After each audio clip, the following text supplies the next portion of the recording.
What do we got this time? What's brand new? So we're excited to bring Rock Band 4 out. First and foremost, the thing that we're showing off is the freestyle guitar solo mode. So previously in Rock Band, it would just be like straight beat match. You know, same 5-gem lane play that people are familiar with. And that's awesome. Like, that gameplay obviously works because people have loved it in the past. But we wanted to make sure that there was like some new and exciting stuff in Rock Band 4, and specifically with the freestyle guitar solo, we wanted to introduce something that lets people put their own creative spin on guitar solos. So it's no more beat match. It's a little bit more expressive, a little bit more creative. People can now make solos sound the way they want them to sound. You know, play it differently every single time if you want to. Tearing it up, gone now, cross the mighty river. Show mode is another thing that we're super excited about.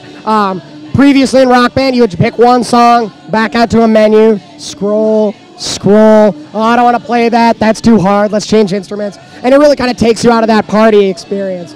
So with show mode, you finish the first song, and then you're given the opportunity to vote on what you want to play next. So you maybe get a prompt of like 5 different options. Say it's play a song from the 80s, play a metal song with female vocals, play a song by the Killers. And then you have to decide as a band in real time what you want to play. So maybe as a vocalist, I want to play, a metal song. I love singing metal songs. But maybe if you're my drummer, you want to play something a little more laid back and you vote for the Killers song. We'll then have to rally the rest of our band to vote to help break that tie. So it allows for a lot more awesome, like, interband dynamics, like more communication, like make it feel like you're working together as a group rather than just, 4 single players who just happen to be in the same room together.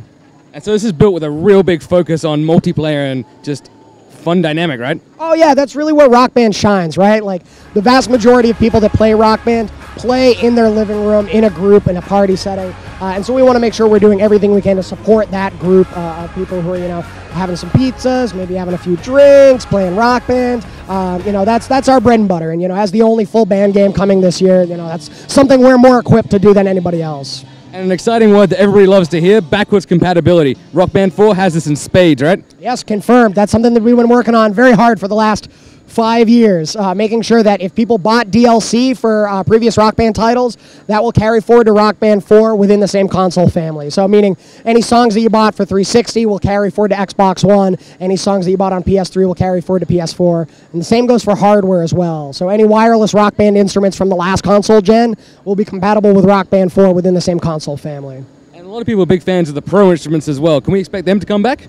Unfortunately not in Rock Band 4, certainly not at launch anyway. Our focus really is on that core band experience. Rock Band 3 was a pretty huge game, like it was an absolutely enormous undertaking, and we're excited that we got to include keyboards and pro guitar, but for launch for Rock Band 4, we want to focus on, our bread and butter, like the instruments that people know and love, that most people are familiar with and that most people are playing, and that's guitar, bass, drums, and vocals. And so how easy is this to just pick up and play with your friends?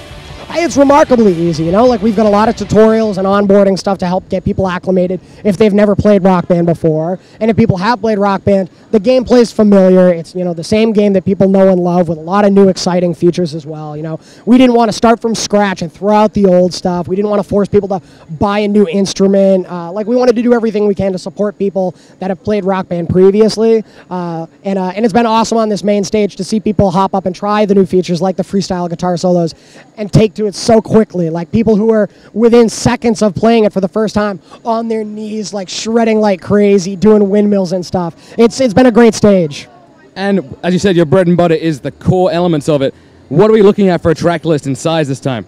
Track list we always try to approach as, like a Harmonix mixtape for our fans. So we want to make sure that there's a variety of different songs from different genres and different decades. We've got some maybe some 80s pop stuff like Scandal, The Warrior. Some heavy metal stuff like Avenged Sevenfold. For folks that want more challenging tracks, and then more modern poppy stuff. Killers, Mark Ronson and Bruno Mars.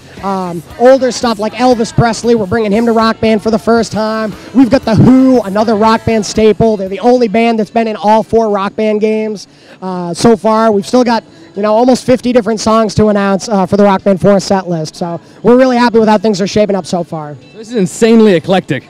Oh yeah, we always try to cover all our bases because a lot of people will like a lot of different things, and we always try to expose people to maybe different songs, things that they haven't heard before, or maybe artists that they're not familiar with yet. So we'll have some emerging artists who are maybe just on the cusp of breaking it big, and then always the legendary acts, first time to Rock Band, and a lot of old returning favorites as well.